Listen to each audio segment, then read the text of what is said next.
Welcome to the Health Headliner podcast by Tudu Digital. Our content is informational only and not medical advice. Please consult your provider. Now, let's dive into today's headlines. Ever get the feeling that your zip code, really impacts your health? Not just like air quality or whatever, but something, I don't know, just bigger. Oh, absolutely. Yeah. Well, get this. A new study is showing a strong connection between income, education, and something you really don't want. Heart disease. Yeah, it's a big one. And it's not just the super rich or anything. Right. These results apply to way more people than you'd think. Yeah, you know, it's really quite striking how this study it highlights the connection between those socioeconomic factors and your heart health. Yeah. And you're right, it goes way beyond just those in extreme poverty. So we have a recent study published in the Lancet Regional Health Americas, and there's a great article on it in Medical Express breaking it down. Yeah. This deep dive is all about going past the headlines, really understanding what the study found and just kind of thinking about what it means for you. Yeah, and beyond that, I think it's important to consider the broader questions it raises about how we address health equity in America. Totally, for sure. Yeah. So this study isn't just some small survey or anything. Right. We're talking a deep dive into 20 years of data from a huge national survey. Huge, yeah. The National Health and Nutrition Examination Survey. Okay. We're talking almost 50,000 U.S. adults. And that's what makes this so compelling. Wow. They went beyond just looking at income or education alone. They divided everyone into 4 groups. Okay. Based on both. Interesting. It's fascinating because they looked at the top 20% of income earners with a college degree, the top 20% without a degree, the bottom 80% with a degree, and then the bottom 80% without. I see. So they could really see how income and education work together when it comes to heart health. So instead of isolating, they're looking at it Exactly. combined, which makes a lot of sense. Yeah. What did they find?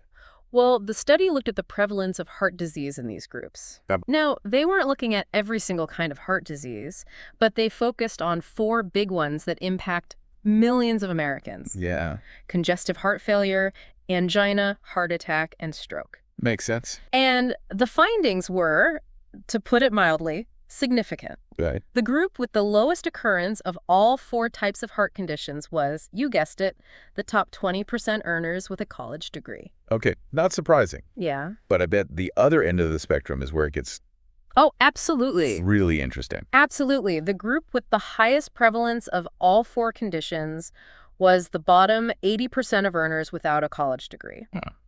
To give you an idea of just how stark the difference is, low-income individuals without a college degree were 6 times more likely to have congestive heart failure than their wealthier, college-educated counterparts. Wow. And over 3 times more likely to have a stroke. That's a huge difference. Huge. Makes you think, how much your life circumstances can just influence your health. Yeah. It's not just about making healthy choices. There's something bigger at play here.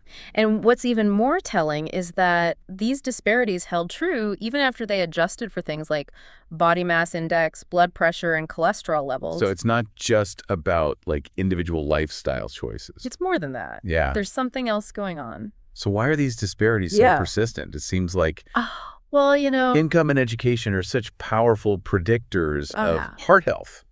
It's not about having money in the bank or a diploma on the wall. Right. The study suggests that income and education might be acting as proxies for a whole range of other advantages and disadvantages. Okay, I'm with you, but what kinds of advantages and disadvantages are we talking about? Well, for starters, higher income and education often mean better access to quality health care. Yeah. Think about it.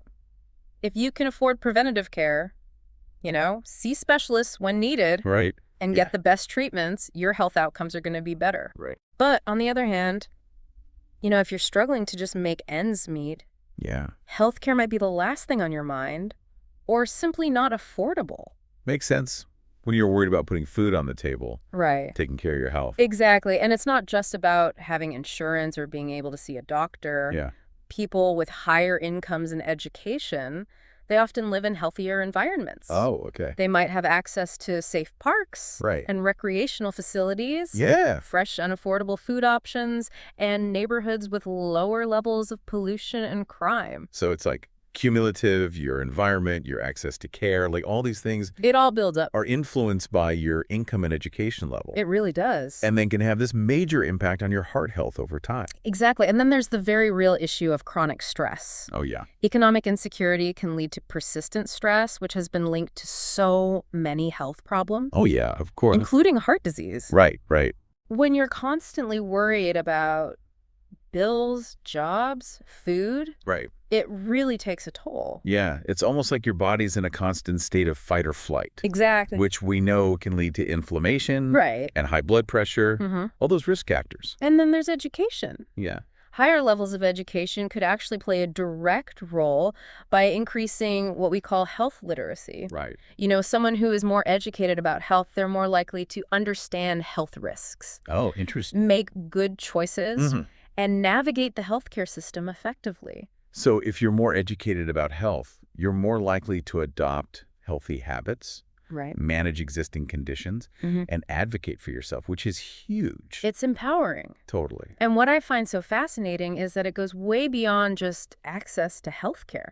It points to all these social and economic factors that have a huge impact on our health. It's a much bigger issue than just telling people to eat their vegetables and exercise more. Right, we need to address the root causes if we want to improve heart health in America. It's about creating a society where everyone has the opportunity to thrive regardless of income and education level, Yeah. which is a Yeah. difficult thing to do. It is, but before we get into all that, I think Yeah. it's important to acknowledge that, like all studies, this one has limitations.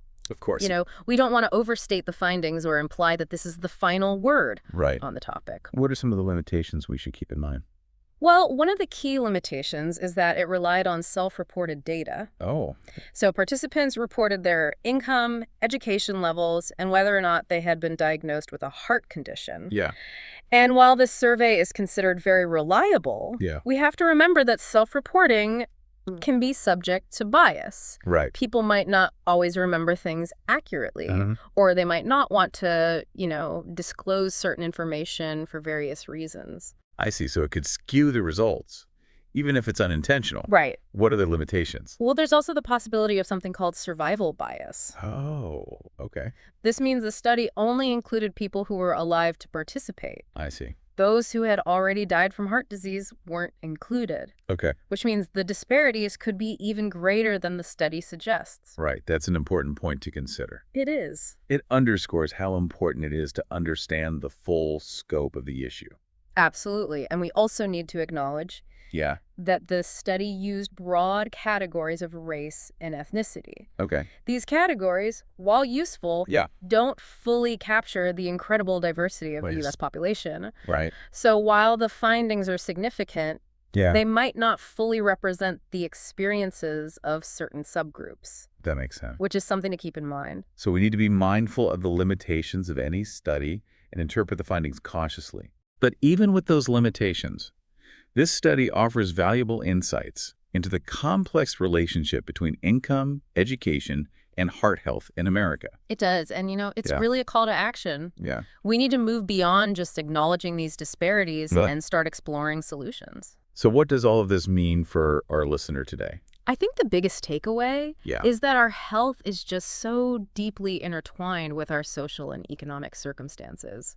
It's not. Your income and education level can really impact your risk. Right. And that's something we all need to be aware of. It's not just determined by our individual choices, Yeah. but by the systems and structures in place. Exactly. And this understanding just underscores the need for these systemic solutions that go beyond individual lifestyle choices. Yeah. We really need to address the root causes Right. if we want to create a more equitable playing field. I think that's a great place to pause for today. Okay. We've covered a lot of ground in this first part of our deep dive. A lot of information. We've seen that income and education are powerful predictors of heart health Right. in America. Uh-huh. And we've begun to explore the complex reasons why this might be. Right. We also touched upon some of the limitations Of course. to make sure we're looking at this issue with a critical eye. Yeah. But even with those limitations, this study raises a lot of important questions Important question. about how we address health inequities. Yes. So before we jump into potential solutions and actions in part 2, Okay. we want you, the listener, to take a moment and reflect on what we've discussed today. Yeah. Where do you see yourself within these findings? What stands out to you the most? Good question. And just what questions does all of this raise for you? Right. So take some time to think it over. Yeah. And we'll be back soon Okay. to continue our deep dive Sounds good. into this important topic. Absolutely. Welcome back to our deep dive into the connection between income, education, and heart health in America. As we discussed in part 1, the disparities are significant. Yeah, they really are. And persistent. So the big question is, what do we do about it? Knowing that income and education play such a huge role, how do we create a more equitable playing field? Yeah. This isn't just about individual choices, right? It feels like a much bigger societal challenge that needs some real solutions. yeah, you're absolutely right. It's not as simple as just telling people to work harder or to make better choices. We need to address the underlying social and economic factors that are creating these health disparities in the first place. So where do we even start? It feels like such a massive, complex problem. Well, it is, but there are some promising avenues for intervention. One area that's really important is early childhood development. Okay. Research shows that investing in early childhood education, nutrition, and healthcare can have a huge ripple effect. Yeah, It's like setting kids up for success from the very beginning. that makes a lot of sense. If we can give children the resources they need to thrive early on, we could potentially, break the cycle of disadvantage and improve health outcomes for entire communities. Exactly. And we also need to tackle the issue of economic insecurity head on. Right. This means advocating for policies that promote living wages, affordable housing, Yeah. access to job training and education. When people have a stable income and a place to live, Yeah. they're less likely to experience that chronic stress that we Right. talked about earlier, which can have a real impact on heart health. I see what you mean. It's about creating a safety net so people don't fall through the cracks and have the support they need to not just survive, but really thrive. Precisely. And of course, we can't forget about access to healthcare. Oh, yeah, that's huge. We need to ensure that everyone has access to quality, affordable healthcare, regardless of their income or employment status. I know there's been a lot of debate about how to best achieve that, but it seems like expanding access to health insurance, supporting community health centers, and addressing the rising cost of prescription drugs are all critical pieces of the puzzle. Absolutely. And it's not just about being able to see a doctor when you're sick, Right. We need a system that really prioritizes prevention and early intervention. Okay. We need to catch those problems Yeah. before they become major health issues. Right. And that requires accessible and affordable care for everyone. It makes sense. It's much easier and more effective to address health problems early on than to wait until they become serious and potentially life-threatening. It's like that old saying, an ounce of prevention is worth a pound of cure.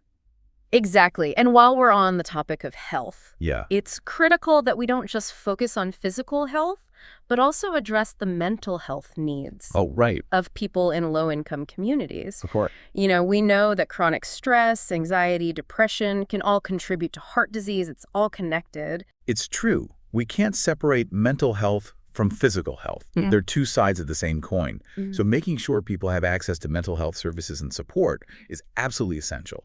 I completely agree. It's about taking a holistic approach Yeah. to health and well-being. And this brings us back to the idea that there's no one-size-fits-all solution Right. to this complex problem. Of course. We need a multi-pronged approach, Yeah. a combination of policies, programs, and community initiatives to address the root causes of these health disparities.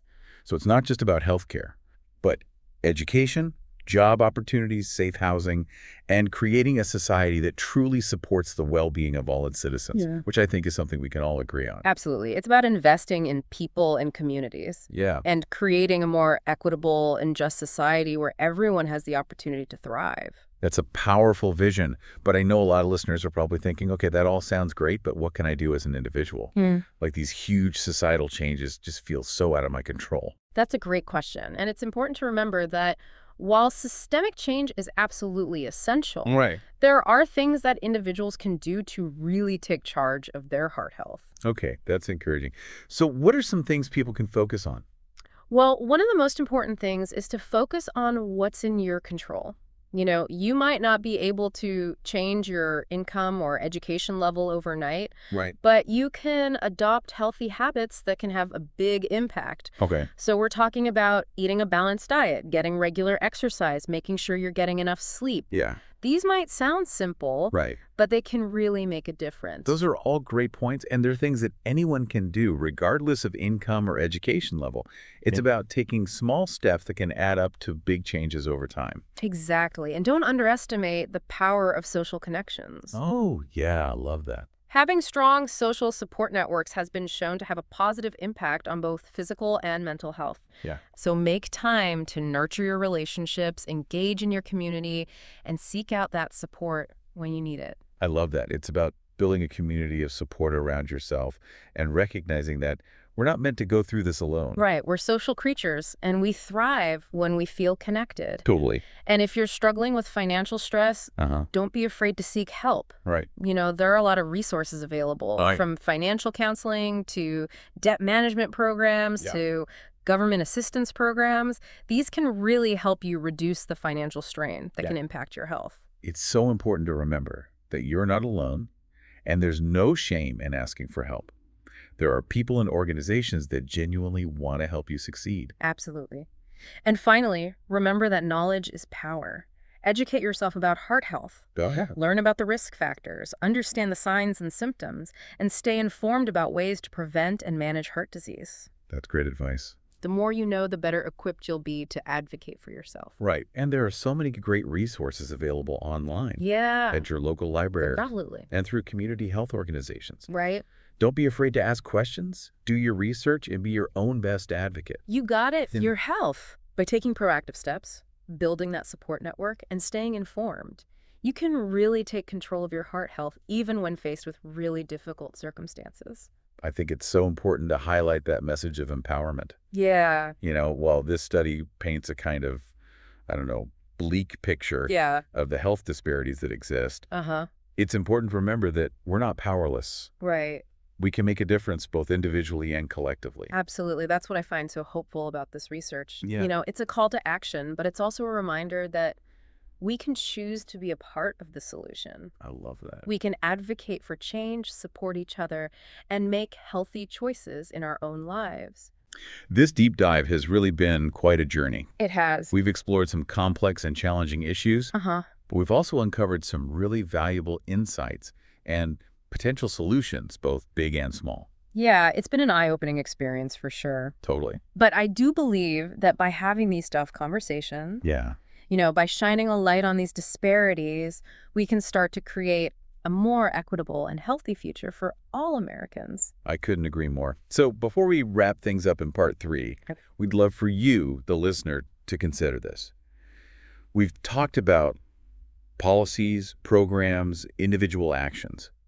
But what about the role of culture and community? How can we create a culture of health that values heart health and supports those healthy choices across all income and education levels? You know, that's such an important question. It's about looking beyond those individual behaviors and recognizing the powerful influence of our social environment. Right. We need to think about how we can shift those social norms. Right. Promote healthy lifestyles and create supportive environments that empower everyone to make those healthy choices. It's about creating a world where healthy choices are the easy choices, regardless of your zip code or your socioeconomic status. Exactly. That's a vision worth working toward, and I really believe that together we can make it a reality. Welcome back to the final part of our deep dive into income, education, and heart health in America. We've covered a lot from those disparities in the study to, exploring potential solutions at both the individual and societal level. It's been a thought-provoking journey, that's for sure. Yeah. I hope you found it as insightful as we have. Me too. Before we wrap up, though, we wanted to share some additional resources to keep the learning going and maybe, inspire you to take action. Yeah, that's a great idea because as we've seen, knowledge is power. And the more we understand these issues, the better equipped we'll be to address them. Exactly. So for anyone who wants to, dive a little deeper, we highly recommend checking out the full study. It's published in the Lancet Regional Health Americas. It's good. And it's fascinating. You don't have to be a scientist to understand it. It's very well written. Yeah. And surprisingly accessible. And then for a more concise overview, that news article from Medical Express is a great starting point. Yeah. It breaks down those key findings and offers some expert opinions. I agree. And beyond those specific sources, Yeah. There are so many others available online and in your community. Right. The American Heart Association has a wealth of information about heart disease, risk factors, prevention strategies, That's a good one. even ways to get involved in advocacy. And for those looking for resources a little closer to home, Yeah. I always recommend checking out community health centers, Right. public libraries, and local nonprofit organizations. Those are great. They often have workshops and classes and support Yeah. groups Right, that exactly. can provide really valuable information and, connect you with others who are passionate about health equity. It's all about, getting involved and realizing we all have a role to play Yeah, in creating a healthier, more equitable future. for sure. Whether that's advocating for those policy changes, supporting community initiatives, or just making healthy choices ourselves, every effort counts. So true. So let's keep the conversation going. Talk to your friends and family about these issues. Share what you've learned. Yeah. Join forces with others who are trying to make a difference. I really believe that together we can create a world where everyone has the opportunity to live a long, healthy, and fulfilling life, regardless of their income or education. That's the goal, isn't it? It's a vision worth striving for. For sure. Thank you for joining us Thanks for listening. on this deep dive. We hope you walk away Yes. feeling informed, inspired, and ready to take action. We do. And remember, as we wrap up today, your health is truly your wealth. Yeah. Invest in it wisely. Thanks for tuning in to the Health Headliner podcast by To Digital. Like and subscribe for more health news and breakthroughs. Stay healthy and informed. See you next time.